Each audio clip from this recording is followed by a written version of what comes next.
As many of you know, I've worked with kids with disabilities for about 15 years or so. And before that, I worked adult rehab. One of my students kept having trouble with writing small enough for his age. Everything was always so big. And I was truly having a difficult time with the letter A. And oh gosh, maybe 3 years into me treating him, his mom hands me this writing book that he had gotten from school. And I went, I know exactly, I knew instantly why he kept having trouble with writing, especially the letter A, because the font that the book had in it for the practice was the 2-story A, and the one I was trying to teach him to use was the 1-story A. Now, what do I mean by a story? You know, the A that has like the circle. Now I'm talking lowercase, the circle at the bottom, and then there's one that has like a little flag on top. They call that the 2-story A, where the one that's a circle with just a line is the 1-story A. So you understand what I mean about the different stories. Well, the moment I saw this, I went, I need to talk to his teacher. So I talked to his teacher, and we converted a bunch of the stuff that he was doing in school with the font that I recommended.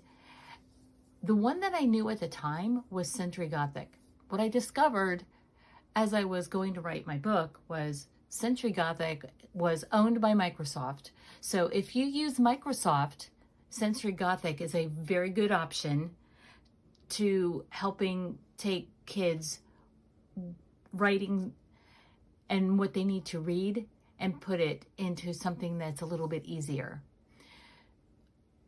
Google has a font called Poppins. That one works extremely well as well. It's basically the same font as the one in Microsoft. It's a little bit thicker, so sometimes it's easier for the kids to read because of its thickness. So Poppins is sometimes easier to read than the Century Gothic. But I still kept looking for the font that would be ideal for this student. One of the things I found after much searching was Lexend Deca, Lexend Deca. Now, Lexend has several different fonts, but Deca seemed to be the one that fit this student the best. Now, by this time, this child is in 5th grade, still struggling to write any smaller than a 2nd grade level. So we're not getting to be able to write on any 3-lined notebook paper. It was writing almost double that size. So anything that he wrote looked sloppy when he would write it on the 3-lined paper. Granted, he was going to cyber school, so much of his work was also on the computer, but that didn't mean that he was never writing. So mom wanted him to have basic writing skills so that he could help her with grocery list and things like that. So we continued to try to work to get his writing smaller so that he could do better as he got older and be able to use the regular paper. That was our goal. Once I discovered that he was having the trouble with the writing paper that was in the writing notebook, now mind you, this is a program that there's also a reading program that is made for kids with disabilities. So the reading program and the writing program were using the same font. They weren't conducive to the other discipline. So he continued to struggle until we kind of worked that through and figured out that little dilemma. As I learned more about Orton Gillingham and I learned more about writing skills and reading skills, one of the fonts that kept coming up was Open Dyslexic.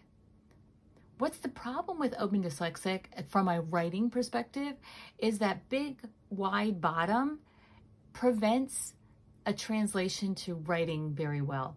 So even though he was using Open Dyslexic for some of his reading tasks, we still had to translate that into one of the other fonts if there was a writing task involved, so that we could get it to a point where he could make that transition to writing. Now, I've gone on and on. I've talked a lot about this story, but I think that the background to this is very important here as we talk about why I chose Poppins as the font for Handwriting Brain-Body DisConnect. I realize that fonts make it or break it with some kids when they're learning how to write. Fast forward to today, when I am talking about fonts that you use on a computer so that it's easy for somebody to read a website, read a book online. When I go to look at Kindle, it doesn't even give me Poppins as a choice. Open Dyslexic, I believe, is there, but Poppins, I don't believe, was a choice. The closest one was the Veranda, and that still doesn't have all the fonts the way that we write them. None. I can't, still to this day, cannot find a font that totally makes the letters in print the way we make them when we handwrite them. Lexend has been the closest that I've found.